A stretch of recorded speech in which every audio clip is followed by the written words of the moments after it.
Naku po. Ay, INC pa rin. Ito, PBBM at Sara Duterte, mga kababayan. Ano nga bang tunay na dahilan ng INC? Ito, isiniwalat po ng mga member ng INC na anchor din ng Net25 na mukhang napagalitan talaga. Dahil yung birada nila o yung pagbira nila sa Quadcom, mga kababayan, mukhang yung isinisigaw natin dito ay nabigyan na po ng masasabi nating hustisya.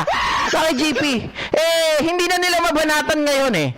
Di ba? At ang paliwanag nila sa kanilang rally, di ba? Sinabi nila, DDS, kaya nagwawala si Dado. Yung huwag kayong sumama dito. Kung gusto nyo manggulo, gusto nyo magkaroon ng rally, gumawa kayo ng sarili nyong rally, doon kayo magsisigaw. Di ba? Ngayon, mga kababayan, eto po, ibinunyag na po ng mga member ng INC at ng host ng Net25 kung ano po ang tunay na dahilan kung bakit kailangan nilang mag-rally for peace or para sa kapayapaan. Bakit? Ano nga bang dahilan, GP? Baka niloloko lang tayo niyan. Pakinggan muna natin, mga kababayan, at antayin natin ang mangyayari sa January 13. Tingnan muna natin ito. Pakinggan natin. Ito ho ang hindi nyo nakikita. Ang isa bang bansa na ang isang vice-presidente at ang presidente ay gusto na magpapatayan, papayabayan, di ba? Ayun. Yun naman, mga kababayan. Kita nyo, ha? Ewan ko, pero sabi ng iba, uy, smoke screen pa rin yan. Pero ito, tingnan lang natin sa kabilang banda muna. Huwag muna natin tingnan yung negative side. Pero ako, mga ka-GP Natics, kung titingnan natin, sabi ko nga, napagsabihan na ata itong mga to. Pero maganda yung kanilang layunin. Kung ang layunin nila, mga kababayan, ay for peace dahil nakikita nila na ang presidente natin at ang vice president ay handa ng magpatayan. Bakit? Naalala nyo, siguro si Sara, sinabi niya, napapatayin niya ang presidente, si FL at ang speaker natin. Pero hindi isa side ng mga Marcos kasi wala naman tayo naririnig na ang tawag dito, wala silang sinabi na masamang salita laban sa mga Duterte. Bagkus nananahimik lang sila, mga ka-GP Natics. Diba? Wala tayong ibang narinig sa kanila. Tahimik lang. Bagkus ang sinabi pa nga ng ating presidente ay pabayaan na lang. Diba? Pero itong si Sara Duterte ay matindi ang kanyang binibitawan. Kaya ngayon, sabi ng Iglesia ni Cristo, sabi ng mga angkor na to na konti pinaniniwalaan ko, konti lang. Konti. Kaya sila magrarally dahil nga nakikita nila paano pa tayo magkakaroon ng pag-unlad. Ito na, dinadagdagan ko na, paano pa tayo makikita ang pag-unlad ng bansa natin kung ang dalawang taong may pinakamataas na pwesto sa gobyerno ay handa na magpatayan. May konting mali doon sa sinabi nila kasi tingin ko nasa kabilang kampo lang ang gusto yung patayan eh. Diba? Wala naman dito sa administrasyon sa nakaupo. Pero sige, sakyan na natin. Okay din naman yon, mga kababayan. Kaya lang, mga sir, diba? Kahit po anong gawin ninyo, sabi ko nga, it could, yung gagawin ninyo, hindi lahat ng tao maniniwala. Diba? Sa akin nga yung kalahating katawan ko hindi naniniwala. Joke lang. Baka may magalit na naman. Oy, GP, ganyan ka. Bakit ganyan ka? Nangaaway ka. Hindi, joke lang nga mga kababayan. Pero, ang sinasabi ko nga po sa inyo, okay yun. Kaya, okay yung layunin ninyo. Kaya lang, may iba pa tayong pwedeng gawin Mga ka-GP Natics, hindi na natin mapagkakasundo ang Marcos at Duterte. Di ba? Unang-una, sino ba nagsimula? Sino ba ang gumagawa ng issue? Sino ba yung maingay? Sino ba yung mayat-maya nasa social media, nagpapakalat ng kung ano-ano, nagbabalita ng kung ano-ano, nagsasalita ng kung ano-ano, at nagbabanta na papatayin ang ating first couple at ang pinsan ng ating Pangulo. So dapat, mga kababayan, Teka lang, GP. Pakinggan muna natin. Sige. Tataka nga ako Gusto sa na nga Mm. magsalpo ka ng dalawa. Aha. Mabuti nga lang at sa isang Teresa de la Cruz. nahimasmasan yung isa. Mhm. At ang sinabi niya, hindi, ayaw nating mag-away-away tayo. Yan. Wala yang kahinan at na, mag-impeachment pa tayo. Oo. Sayang lang ang oras, di ba? Kung hindi lang kami... Nako. Nahimasmasan daw si PBBM. Na yung impeachment, sayang lang ang oras. Teka, mandato ng Kongreso. Di ba? Na action pa rin talaga kung may impeachment. At ang Pangulo natin, dahil nga may separation of powers, mga kababayan, hindi niya dapat maapektuhan or wala po siyang bilang pagdating sa, oy, pangit naman ata nung salita mo, GP, walang bilang. Hindi dapat mag-merit or hindi dapat magkaroon ng puntos ang ating presidente doon dahil may kanya-kanya po tayong o may kanya-kanya silang function. Di ba? May kanya-kanya silang function. So dito, okay na sana sa unang portion eh. Kaya lang bumanat pa itong mga kulokoy na to. Ano ba yan? Nagsalita sa pagtutunan sa ganang mamamaya, hindi huhupa po si Poso. Ahmad Santiago, shoutout. At yung pinapabura natin, Yun na. Aha. yung sinusuportahan natin, kaya Oh. tayo, ang mga leader, dapat hindi mag-away. John Madriaga, shoutout. Gusto nyong investigan, mag-investigan. Aha. Magpapatayan pa kayo. Aha. Yun ang yung hindi natin sinasangayunan. At uubusin nyo ang oras sa kung ano-anong mga... Ay, opo, bobo po ako. Jasmine Culmo Tuting. Tapos, bobo na ako, nanonood ka pa rito. Di ba? Ulitin ko lang, mayroon ako na-miss dito eh. Hindi huhupa po si Poso. At yun, Tuloy na po. at yun yung pinapabura natin. Yun na nga. Yun ang sinusuportahan natin. Kaya tayo, ang mga leader, dapat hindi mag-away. Mhm. Diba? Mag-usap kayo. Kung gusto nyong investigan, mag-investiga. Pero magpapatayan pa kayo. Sabi nila, mga leader, dapat huwag mag-aaway, huwag magpapatayan. Mag-usap kayo. Kung gusto niyo mag-imbestiga kayo, pero huwag magpatayan. Teka lang, mga kababayan, di ba nag-iimbestiga ang Kongreso, ang Quadcom, pero sabi nyo, huhubaran namin kayo, Quadcom. Ang gagawin namin sa inyo, Quadcom, ay tatanggalan namin kayo ng tapis. Okay na sana eh. Magkakakampi na tayo. Kaya lang, bumabanat pa kayo ng ganyan eh. Di ba? Huwag na kayo bumanat ng ganyan. Kung kayo ay para sa kapayapaan dahil nag-aaway ang mga leader natin, ng bansa natin, okay na dun eh. Huwag na kayong bumanat ng gumaganon pa kayo eh. Nakikita tuloy, makadigong kayo eh. Maka-Duterte kayo, makasara kayo. Hoy, JP, sumusobra ka na. Teka lang po, mga kababayan. Sila po binabanatan ko, hindi ko tinitira ang INC. Di ba? Hindi po. Sabi ni Danilo Mercado, INC and kay OJC parehas lang na kulto. Oy, hindi po ako nagsabi niyan. Benjamin Campos, sa barangay ka na lang magpaliwanag. Sino po? Tatay Philip, shoutout sa'yo. Sayang ang oras ninyo sa rally. Di dapat makialam ang simbahan at hayaan ng Kongreso na mag-decide. Tama po yun. Yun ang yung hindi natin sinasangayunan. Uubusin nyo ang oras sa kung ano-anong mga bagay na sa tingin natin ay hindi naman talaga makakabuti. Aha. Presidente na nang sabi dyan eh. Totoo. Di ba? Di ba natin paniniwalaan yun? Yun na nga. Ayun, mga ka-GP Natics, ito Ma'am Arlene Makabuhay, baon din daw sa utang ang INC sa content ni Takero. Ayan, ang hindi ko po sigurado ha.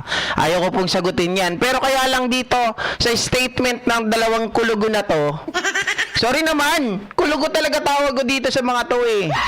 Kasi tingnan nyo uubusin daw ang oras sa pag-iimbestiga. Mga ka-GP Natics, kung hindi ba naman sinto-sinto, di ba, itong mga lokong host na to, isipin nyo, may mali na doon sa ginagawa ni Sara Duterte. Ano to? Pagbibigyan natin ng pagbibigyan, ano to? Hindi natin iimbestigahan. Sabi nyo kanina, kung gusto nyo mag-imbestiga, mag-imbestiga. Ngayon nag-iimbestiga, may nakikita, huwag daw pagtuunan ng pansin. Huwag daw sayangin ang panahon. Huwag daw sayangin ang oras sa pag-iimbestiga at pag-impeach kay Sara. Alam nyo, Kahapon, magkakakampi tayo eh. Pero ngayon, sumasablay na naman kayo sa statement yung to, may pahabol kayo eh. Parang alam niya yon, yung rally for peace nyo, hindi talaga rally for peace eh. Rally to stop the impeachment of Sara Duterte. Oy, wala magagalit dyan, ha? Walang magagalit. Baka may magagalit dyan, mga kababayan.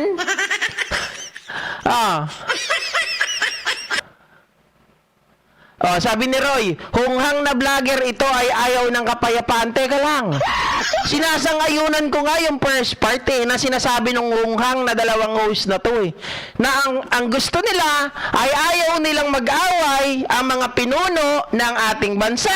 I totally agree with that. Pero, mga kababayan, mapapagkasundo mo pa ba yung dalawang kampo? Tingin mo, Roy, kaya mo?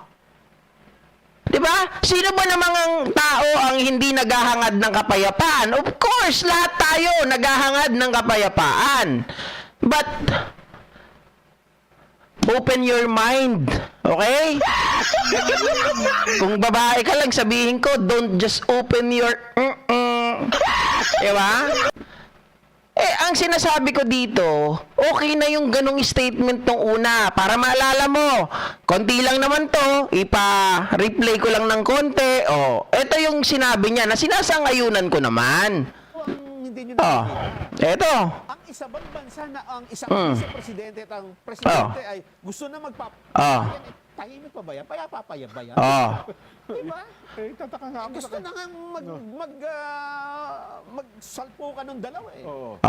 So yun yung purpose, 'di ba? Sabi nila para hindi mag-away, mapigilan yung away ng dalawang matataas na leader ng ating bansa. Okay na tayo doon. Sana tumigil na kayo. Kaso may pahabol. Sabi niya kung gusto niyo mag-iimbestiga, pwede naman kayo mag-iimbestiga. Pero wag na kayong umabot sa patayan. Okay din ako doon. Kaya lang, may pahabol pa ulit, mga kababayan. Nag-iimbestiga kayo. Sinasayang nyo ang oras nyo. Mag-i-impeachment kayo. Sinabi na nga ng Pangulo na sayang ang oras. Bakit hindi natin sundin? Aba, teka lang. Ang Pangulo, opinion niya yon. Pero tayong taong bayan, tayo na nakakakita, tayo na saksi, merong irregularity, merong hindi magandang nangyayari diyan sa pamunuan o hinawakan na pamunuan ni Sara Duterte. Yun ba ay kukonsintihin natin, mga tukmol? Di ba?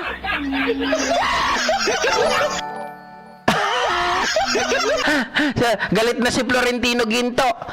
Alis na lang po kayo dito, baka mamaya sumakit po yung inyong mga dibdib, ha? Kayo po ang hindi makaintindi. Malinaw yung sinasabi nito. Pigilan wag nang ituloy ang impeachment ni Sara Duterte kasi yun daw ang sabi ng Pangulo. Dahil yun daw ay pagsasayang ng oras. Pagsasayang ba ng oras, mga kababayan?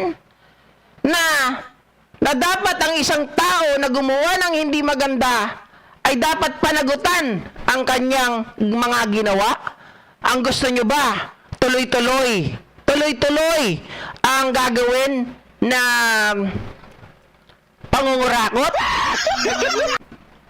Tuloy-tuloy ang pagkuha sa kaban ng bayan na hindi po kayo nai-inform, na hindi po kayo, wala po kayong alam. Unang-una, kaban ng bayan, mga taxes po natin yan. At huwag nyo sabihin sa amin na, hoy, hindi ka naman nagbabayad ng tax. Sigurado ba kayo? Diba? Diba? Si Benjamin Mendoza bigla nagbago bigla. Nag-transform. Sa isang pagkakataon, nahimasmasan yung isa. At ang sinabi niya, hindi, ayaw nating mag-away tayo. Yan. Wala yang kahinanat na, mag-impeachment pa tayo, sayang lang ang oras. Hindi lang kami- Diba? Pag mag-impeachment pa tayo, sayang lang ang oras. Sayang ang oras, pinagbabayad nga natin. Alam nyo, kaya walang nangyayari sa bansa natin, gusto nyo, yung korap, kampihan nyo. Yung nagsalita sa palatuntunan sa ganang mamamayan, hindi huhupa po sa sitwasyon. At yun po ang, Tuloy-tuloy na po. at Sabi. yun ang pinapabura natin. Yun na nga. Yun ang sinusuportahan natin. Kaya Oo. tayo, ang mga leader, dapat hindi mag-away. Exactly. Kabsat Melwaren ako, naniniwala. Mas peace po kung walang rally. Mas peace kung ang gagawin ng mga taong ito, manalangin na lang after ng pagsamba. Opinyon ko po yun ha, walang magagalit. Kanina, tawa kayo ng tawa sa akin. Kanina, gustong-gusto nyo yung pagbabatawa ko. Ngayon, kinakalaban nyo ako. Joke lang. Basta wala magagalit. Baka mamaya atakihin kayo dyan. Diba? Mag-usap kayo kung gusto nyong Oo. investiga, pero magpapatayan pa kayo. Oh. Yun yung hindi natin sinasangayunan. At Oo. uubusin nyo ang oras sa kung ano-ano Ah. bagay na sa tingin natin ay hindi naman talaga makakabuti. Aha. Yung presidente na nagsabi dyan eh. Totoo. Di ba? Di ba natin paniniwalaan yun? Oo. Yun na nga. Oo. Ed ka pa ni. Hindi daw makakabuti mga kababayan ang pag-impeachment sa pangalawang pangulo. Paano sasabihin na hindi makakabuti? Yun ang kagustuhan ng mamamayang Pilipino. 'Di ba? Unang-una mga kababayan, meron tayong freedom of speech at 'yun ang nakikita namin. Kaya nga ipinapakita yan sa Kongreso. 'Di ba? Para malaman ng taong bayan at ang pasyon ng taong bayan is to impeach Sara Duterte. 'Di ba, Sir Daniel Dumasig? Salamat sa pagtatanggol. Oh. Sabi ni Judy Cayanong, makakapayapaan lang kung matutuloy ang impeachment kay Sara Tambalustay. Dapat panagutan ng mga Duterte. Correct. 'Di ba? Mga kababayan, kaya sorry sa mga kapatid natin dito. Sabi ko nga kahapon, kung natatandaan nyo, 70% lang ang ibinibigay ko na tiwala. Kasi, eto, nakita ko, tama na naman ako. Ang ganda ng unang banat, biglang humirit. Ha? Ay, kupal ba ako? Psalm 11 yal? Okay lang, maging kupal. At least totoo yung sinasabi ko, di ba? At least tama yung sinasabi ko. Alangan naman, sino ang mas kupal sa atin, sir? Unang-una, naririnig nyo na nga yung sinasabi dito, tapos, gusto nyo pa ibahin at paniwalaan yung sinasabi nila? Paano magkakaroon ng kaayusan, mga ka-GPnatics, kung ang isang bagay hindi po natin papanagutin yung tao na may kasalanan? Sige nga, magbabago ba ang Pilipinas? Hindi. Sabi ni Ine, GP, malalaman natin sa Lunes kung totoo na neutral. Yan ang tingnan natin, mga kababayan. Pagmasdan natin, kasi itong dalawang to, sablay na to sa akin. Sama mo na si Marcoleta. Di ba? Oo. Sama nyo na si Marcoleta. Sablay talaga to. Marami na naman naaasar. Alam nyo, dapat malawak po ang pag-iisip natin. Ang pinaparinig ko lang naman sa inyo, yung sinasabi nila eh. Di ba? Ba't kayo nagagalit? Anyway, mga kababayan, baka mamaya abutin kayo dyan ng sama ng loob. Lipat na lang tayo. Di ba? O ito, pag-usapan natin mga kababayan. Sabi ni Mark Spector, sablay ka rin sa amin. Okay lang, walang problema. At least ako naninindigan na hindi maganda yung salita ng dalawang anchor na yon. Dahil mga kababayan, sabi ko nga, smoke screen ang nangyayari. Peace, rally for peace. Pero ayaw niyong matuloy ang impeachment ni Sara? Oh, bakit ayaw niyong matuloy? Hindi yun para sa kapayapaan. Dahil para saan ang sinasabi niyong kapayapaan kung hindi naman natin susundin ang nakalagay sa ating 1987 Constitution? Babaliwalain na lang ba natin yung nakasulat doon? E di sana tanggalin na lang natin. Huwag na tayong magkaroon ng 1987 Constitution. Di ba? Gusto nyo ba yon? Gusto nyong pabayaan na hindi managot yung mga taong kurakot? Oh. Yun ang sinasabi ko sa inyo. Bobo rin daw ako, adik. Alam nyo, hanggang ano lang kayo eh, hanggang tamang hinala lang kayo. Baka kayo po ang adik. Magpatingin na kayo, ha? Oh, isama nyo na, pumunta na kayo doon sa mental. Sama nyo